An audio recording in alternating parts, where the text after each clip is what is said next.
let's talk straight. If you're a school leader or a parent, you're probably exhausted, right, from trying to talk your kids into behaving. I'm trying to help you, but you have to work with me. You might have spent hours doing what well-meaning experts recommend, right? Sitting down with your child and lecturing them about patience. Michael, eyes up here, please. But reading about self-control in the textbook doesn't change a child's physical reaction when conflict hits and their adrenaline spikes. Watch where you're going. You watch where you're going. The bottom line, you can't lecture a kid into self-control. Because self-control isn't a lesson plan you memorize. It's a physical muscle memory you train through movement. Now, at Serve the League, we turn America's fastest growing sport, pickleball, into an on-campus behavioral laboratory.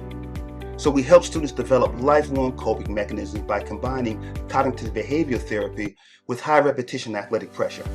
Our certified coaches handle 100% of the instruction at zero operational cost to your school or district budget. So let's stop trying to talk kids into behaving. I don't see the point. And let's give them a physical reflex that actually works.